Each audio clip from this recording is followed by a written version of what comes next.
زمنګ نیکه حافظ قرآن ما ته زما پلار خبره کوله وایي ستا نیکه به په یو شپه کې ختم کوو. اوس خو غفلت ډیر شو، مخکې به د مشرانو ته پته ده، مخکې به حافظان دومره نه و، لرې نه به خلکو کم قاري صاحب راوستو هغه پسې به یې د تراوو ختم کوو، بلکې یو نه دوه دوه درې ختمونه به خلکو کول، ساده تراوی به هم چا نه کولې.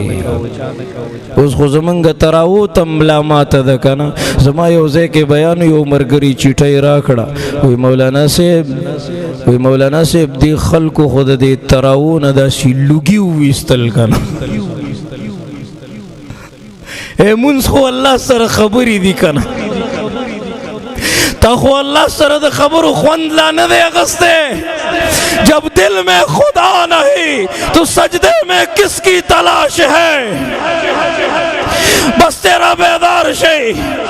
ما سره وقت مختصر دے چیز پا کم موضوع باندے وضاحت بیان کم. اللہ کلی علماء در کڑی راشی دوی سره کینائے زپلار روانو ما مولانا صاحب ترجمه کوله. دوی چې ترجمه کوي تاسو ته څه پته ده؟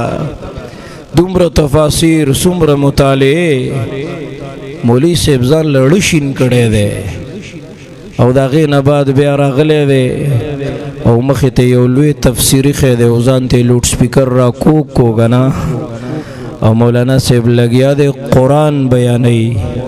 زه داسې په لار باندې روان وم چېرته بیان له چې داسې مې وکتل نو مولانا صاحب ته یو کس ناست و، بل چېرته اودس کو د لستوڼي ښکته کول او را روانو. نو څو شو؟ یا یو نیم کس شو یا دوه شو. دوه کسه ورته ناست، 50,000 تنخواه ده او بدې ردې او سپکې سپورې ده پکې سیوایي.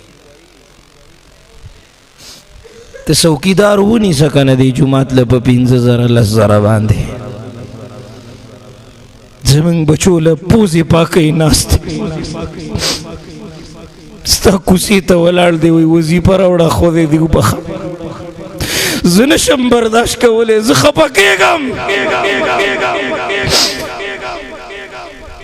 بیا په لار روانو ما کلي کې واده و د اتوار شپه وه، د ګانو بجانو پروګرام یې جوړ کړی و، کرسو کټونو کې ځای نه و، په ځمکه باندې خلک ناست، دا ښځې ورته په دې دیوالونو راښکاره شوې وې که نه. پلار او زوی یو ځای لګیا دي ډمې سره ګډېږي، د پیسو ګېډه یې په لاس کې نیولی دی او ورشیندي لګیا دی که نه. ما وې ستا په ګاونډ کې مدرسه نشته، کونډه بی نشته، د هغې 5 شپږ بچي دي که نه. ورشه اوښکې وچول زده که، ورشه د فلسطین مظلومه مسلمان ته ضرورت دی.